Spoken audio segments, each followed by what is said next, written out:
Well, good morning. Welcome, as Jason just said, to the precursor to an amazing week that the Bible describes, that is filled with a lot of important information. And there's this idea we have, right, that information is power. But we all know something as well, that too much information is just boring, right? I mean, you don't want to go to Lowe's or Home Depot or Ace Hardware tomorrow, and you got this last little screw you have to get to put together your daughter's swing set because they didn't put all the screws in there, because that's kind of what happens, right? You don't want to be there looking for the screw and have some guy find it for you and then begin to describe in detail. Did you know that this particular screw was designed in 1943? And the reason it was designed in 1943 was during World War II. They needed some ability to make changes quicker in the field, and so they came up with this screw. And look at this design. And notice, actually, when it was first built, it was built out of nickel. And you're thinking to yourself, I just want a screw so I can finish my daughter's swing set so I can get back to having some peace, right? I mean, at some point, too much information is what you don't want. But information is also very helpful because you've been on the other side as well, right? You take your car in to get something fixed. You come to pick it up and you discover there's a $1,000 bill that just simply says car repair on it. And you want to know, no, I need to know a little bit of information. What did you actually repair? Why did you actually repair it? And how come it's so expensive, right? But here's the incredible thing. There is something when we talk about faith and we talk about Jesus that having information is important. But I've also discovered something else. That as much information as we put out there, it is not until that information becomes personal that it makes any kind of difference. You can explain it all in detail. You can understand the pieces. You may not even agree with them, but you can understand them and explain them. But until something happens, and when that something happens, what I've noticed is a lot of the questions and the doubts and some of the information you may not be clear on or understand or don't even accept, that isn't as important anymore because something has changed. And this time of the year is a great time to remind ourselves of something that happened 2,000 years ago that dramatically changes what could and might be in our lives.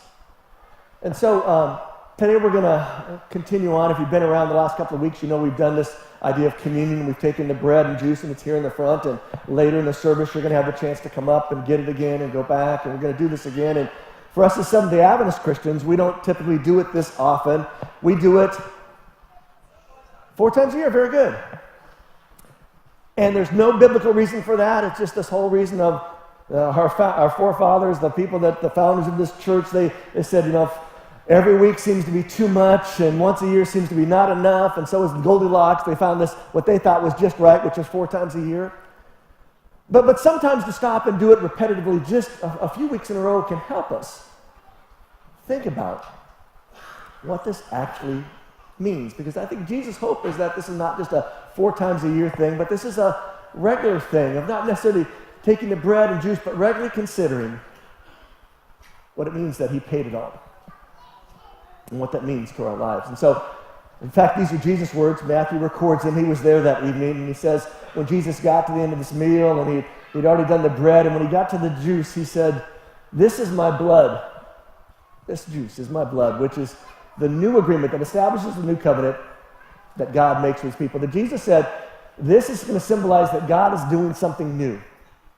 Something different than he's done before, and it's based on a whole lot of history, and we're going to look at some of that today. But this is the start of something special, that this blood is poured out for many to forgive their sins, for the remission of sins. And when he talks about poured out, he doesn't simply mean that we're going to take this cup and pour it on the ground. That's the point out. It's the idea of what's going to happen, that he's going to pour out his life by very much giving the blood of his life for this whole idea of a sacrifice. And if you're not kind of clear on that, we're going to try to clear up why sacrifice, why this whole stuff, why this happens today. But before we do that, I'd like you to bow your heads and let's pray one more time together, okay? Father, in this room and even online at this moment, are people. People who at times struggle with their shortcomings, struggle with how they see themselves, how they see others. Some of us struggle with the whole idea of this idea of religion, and some of us even in this space today are not so sure about you, or even this whole idea that you paid it all and what that might mean. But all of us, if we're honest, have a need. And all of us try to find lots of ways to fill those needs. But at some point, we come up short. At some point, we recognize that what we've been doing to fill that need, all the stuff we've done, all the stuff we've tried, isn't doing it for us. And so today, if that is the day for somebody, I pray that you would help make this very personal for them. That their doubts and their questions won't be as important as the personalness of what you've done for them and for us. And for those of us that have recognized that and that have given our lives over to the acceptance and hope and belief in that, I pray today again would be just a reminder, a deepening of what you've done for us and this sacrifice that could not have happened any other way. So I just ask this morning that you use a lot of information, but not too much, to answer the questions, answer the needs that we all have. And if you can do some of that today, we will leave here as not just informed people, but as happy people. And we ask this in the name of your Son, Jesus. Amen. Hebrews chapter 9. We're going to go through quite a few verses real rapidly today. Hebrews is a book that was written to Hebrews. Very good, right? Yeah, sharp group here today. Not hard questions, right? Jewish people, right? And so it was written to them, understanding their whole culture, and that for when Jesus arrived, for like about 1,500 years, they've been doing this sacrificial system. This idea that when you sin, you take and you get a lamb typically, but you might get some other animal, but typically it was a lamb unless it was a special offering. And you would take this lamb. It had to be a perfect lamb, not one of the lambs that was going to die anyway, so let's just go ahead and use them. But you had to get the best of the crop, and that was the one that you killed. To which, every time I think about that, I always think, why does the lamb have to die, right? Why does the lamb have to pay for my sin? And that had to be a question in lots of people's minds, no matter how often they did it. It seems like that's not fair, that somebody else has to pay for this. But there's this concept that throughout Judaism is that sin requires death. That sin is so bad, as much as we don't always think it's that bad, because we think, well, it's not that bad. It's so bad that it requires death, that it's that serious of a thing. But in this 1,500 years, everybody knew that that little lamb was not going to pay for their sin. It simply atoned. The language literally is it would cover it up. That for a moment it was covered up. In fact, if you know much about this, it's a long process, and we're not going to go into all the information, but the idea was the lamb dies, the blood is taken, it's put in another part of the temple, and at some point during part of the year they have to clean all those sins out, not physically, but it's sort of spiritually we have to do something because they've piled up. So we take another animal and kill it and send it off, and there's this process that we know that sin has to go someplace, and someplace it has to have this final picture. And so as Hebrews, as this author writes to these Jewish people, he's reminding them of all the stuff that's part of their system. That's reminding us of the impact of sin, not just on this little innocent animal, but even in our own lives. But even more than that, the book of Hebrews, if I could summarize it in one word, it would simply be this: better. It's this constant reminder that there's something better than what they've had. And that something was actually someone better, and that was Jesus. He'll go through and describe, we had all this, but the better priest has come. The better sacrifice has come. So let's pick up this, Hebrews chapter 9, verse 22, when it simply says, listen, the law says that almost everything must be made clean, that is purified, cleansed by blood. That's just the system that God said. This is the whole seriousness of it. Almost everything. Every mistake, every time we do what we shouldn't do, every time we don't do what we should do, every time we make a mistake and forgot, oh, I should have done that, but I kind of just missed it. All those things that we kind of forget about or don't always think about, all those things have to be cleansed. Had to be taken care of so that we're connected with God. The law says almost everything has to be made. And sins cannot be forgiven without the shedding of blood. This is the summary this author writes. He says, this is the summary, that sins cannot be forgiven without the shedding of blood.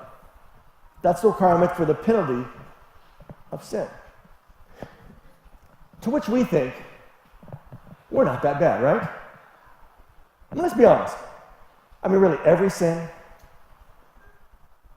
How many of you did not stop fully at a stoplight or stop sign on the way here today? Thank you for some honesty today.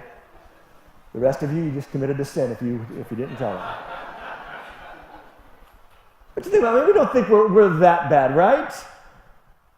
You know, especially if you're, if you go through the Ten Commandments and if you go through just the literal plain reading of the Ten Commandments, you think, I don't have any other gods because I'm not worshiping any other gods. I just got the one God. That's the only one I know, so I'm fine with that. And I'm not making any idols. I don't have any idols around my house that I bow down to. I mean, I don't have any little pictures of what God might look like. I don't take his name in vain. I don't curse or swear. I'm here at church on Saturday, so I'm keeping the Sabbath. I'm nice to my parents. I call them once a week, if I remember. I don't steal. I don't kill. I don't commit adultery. I don't bear false witness because I haven't been in the court called as a witness, so I'm okay there. And I don't covet my neighbor's donkey or his wife, because I don't know if you've seen his wife, but there's nobody coveting that. So I think I'm good when I look at that piece. The problem is, Jesus shows up and says, let me tell you what it's really about. It's not so much about actions, it's really about intentions, right? So Jesus will say, you say nobody's murders. I'm not aware of any murders, by the way, today in our house, so I'm not aware of any. That's right? But Jesus will say, ever been angry with somebody else? How many of you have ever been angry with somebody else? Raise your hand nice and loud. If they haven't, look at them again and say, you just blew it again. Man, you guys are sinners. You are worse than you think, because you can't even raise your hand in church and say, I've been mad at somebody, right? Do you say you get mad at somebody? That's as bad as murder. Ever call anybody a fool? I've called myself a fool. I mean, let alone somebody else, right? Then Jesus will, he'll expand that one. He'll expand the one about not committing adultery. Now, some of us in this room, will be honest, have committed adultery in the very literal sense, but some of us, no, we haven't got there. But Jesus said, hold it here. Guys, you ever look at a woman and think, right? She has a nice set of eyes.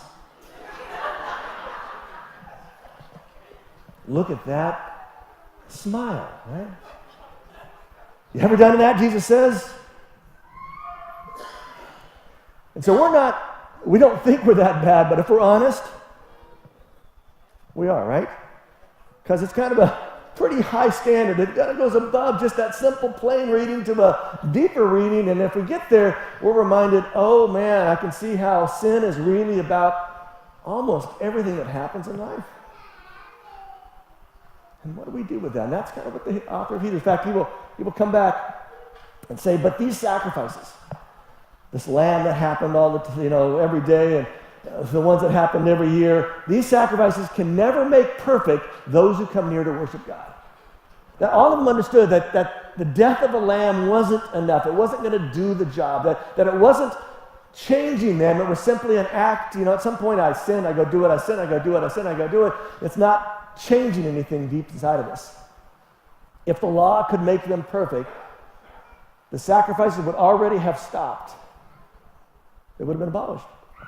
Because if I kill it once and it dies once, I'm free, I'm done. But no, he says it just keeps coming back around. See, the law is great for direction, morals, and value. It's great to know what God expects. In fact, the reason the law was given was that God had already said, these are my people.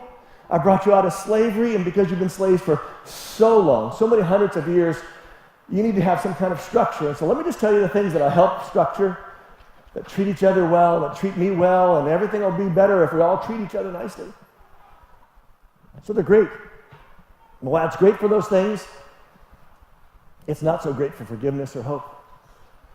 In fact, it's terrible for those things. Because if you don't do it 100%, you are in deep, deep stuff. Chapter later, the author says, listen, these sacrifices, they remind them of their sins every year. That this repetitive keeps coming back up. We keep going through it. It reminds us all the time of those things. And because it's impossible for the blood of bulls and goats to take away sins. It was simply to remind them of the importance and the seriousness of this stuff. And the fact that they needed something better, something more than just an animal dying for them. But after Christ, after Jesus offered one sacrifice for sins forever, he sat down at the right side, the hand of God. He says, Jesus didn't keep doing this over and over. He did it once. They didn't have to keep going over and over. With one sacrifice, that is offering, he made a perfect forever those who were being made holy, sanctified, set apart to God. Paul, who wrote the majority of the part of the Bible we call the New Testament, has a great summary about this whole thing, but he simply says, listen, the law only shows us our sin. Only brings us awareness.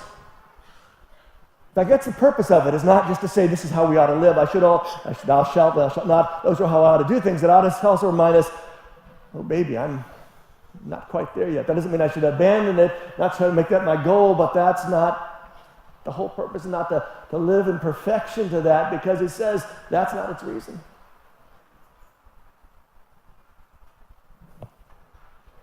See, our selfishness gets us into a lot of trouble.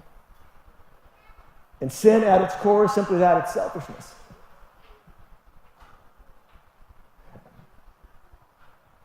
How many of you have ever had a child? Raise your hand. Once you think back when the child was just a little baby, right? We had the Jesus baby up here today, a little cute little baby girl, right?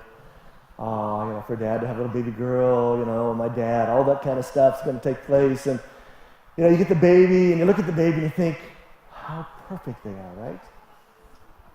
I mean, there are those sleepless nights, but you look again at the baby, and you go, oh, the baby, right? And then a crazy thing happens. Somewhere between 18 and 28 months. And this perfect, sweet little baby all of a sudden becomes very selfish. Right? And you think, what happened? And it's not, let's not do that, right? Don't touch that. We're not supposed to grab the cat by the tail, which, by the way, the child will figure that one out on their own. But, we're not going to throw our food there. Let's not do that. But something happens, this little selfishness shows up, and it's not because the rules that are making it selfish. What shows up is just what's in this little baby, this baby that was so perfect, is all of a sudden driving you crazy. Because they don't do what they ask them to do, and they do what you tell them not to do.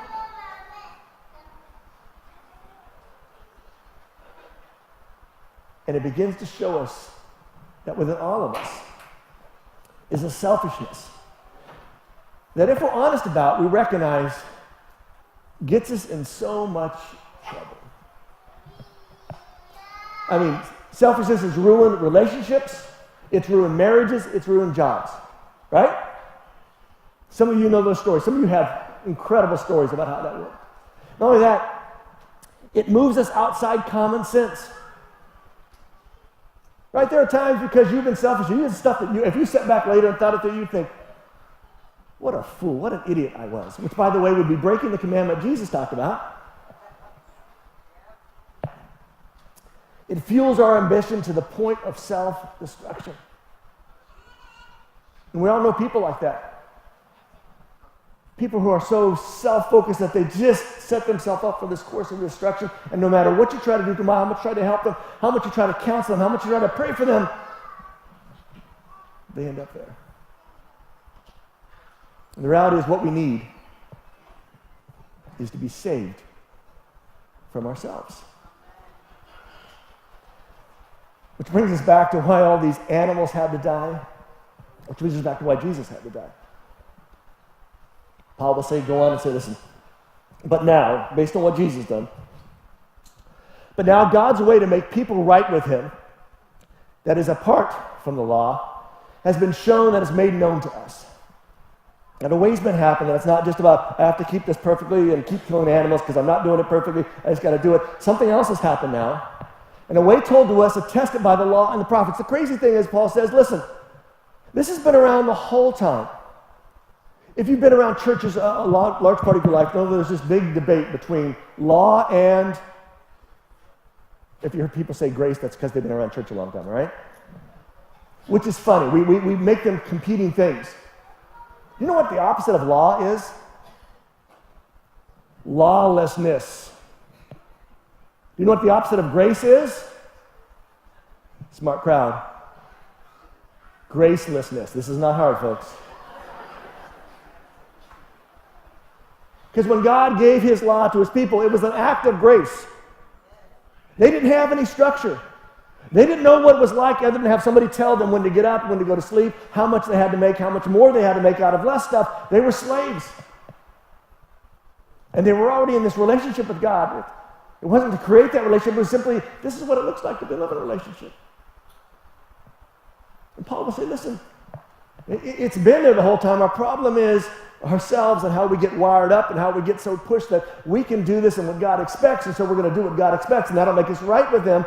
And Paul says, that's never been the purpose of it.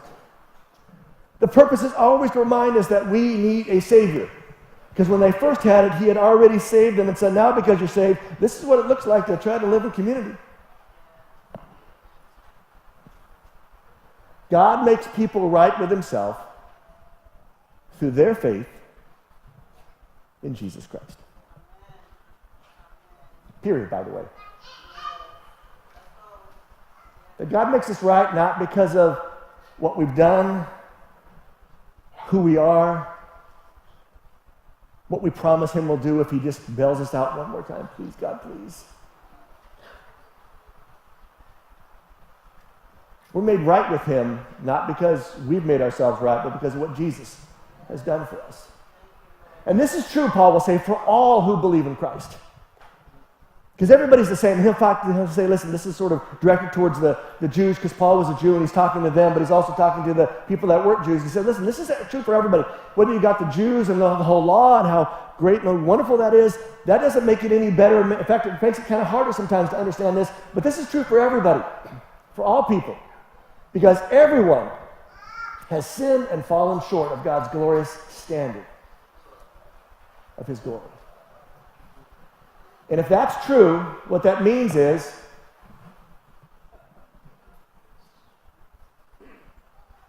but everyone's done it. And this idea of getting punished when we do wrong, you understand that you've experienced it and you've probably done it. If you have a child, you've tried to help them understand the consequences of doing what they're not supposed to do, right? You might be a timeout parent. You might be a more than timeout parent. I grew up in definitely a more than timeout parenting style. How much I wish my parents had been timeout people.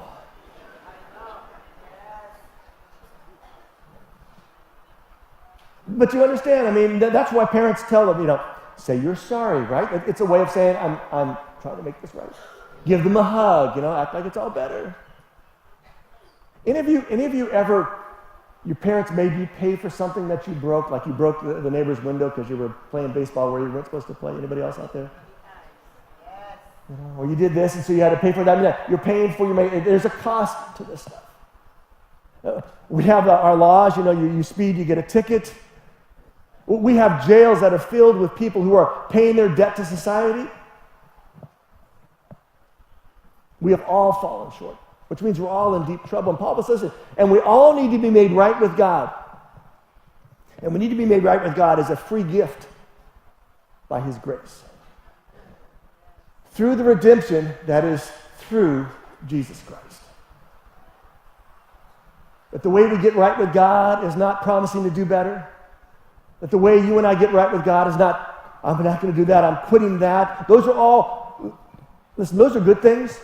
They will probably help your life. They will make life a little better, a little more positive. But the way to get right with God is recognizing that we are so far out of there just because of who we are as people that we need a Savior. It is beyond our capabilities. It's beyond our power. But it comes as a free gift through Jesus. And then he wraps it up by saying, listen, God sent him to die in our place. And he did that to take away our sins, the sacrifice of atonement. We receive forgiveness through faith in the blood of Jesus' death. And this is where that blood idea comes back in that Jesus talked about. And here's the thing as we wrap this up today. Becoming a follower of Jesus doesn't happen because we get all the answers, resolve all of our issues. It doesn't. We become a follower of Jesus when something happens that makes it personal. And whether it's a recognition of just how bad you really are, even though you don't think you're that bad, you've come to the place of recognizing you can't do this, you can't fix this, you can't wash this stuff away out of your life. And when the guilt or the shame or the internal struggle gets so bad, and at some point you say, I need help, I need something to free me from this, to get this out. When that becomes personal like that, this whole idea of what Jesus did changes everything. Because what Jesus did for you and what he did for me is not something that we can be argued into or explained into. It's something we enter into because we recognize we are in deep trouble if we're left to our own. There's a great quote I'm going to wrap up before we take the bread and juice together by a guy, author named Michael Maine. I love how he just kind of captures this whole idea of where we find ourselves stuck at times. He says, listen, I'm aware of a much more subtle temptation to settle for less than I might be. To choose the lesser good, to lack curiosity and wonder, to miss the mark because my sights are fixed too low. Not to perceive that I am fearfully and wonderfully made in God's image. And though we are made in that image, we are still selfish at the core of that image. Not because of him, but because of us. Because of what sin has done to us and what it did to our parents and what it did to our great parents. And it'd be easy to say, well, it's not our fault, but the reality is we've done our own stuff. But today we have a chance to remind ourselves that Jesus paid it all. And all to him we owe. That though sin had left this crimson stain, and for some of us that stain is very visible, and for some of us it's hidden. But in spite of that he washed it white as snow.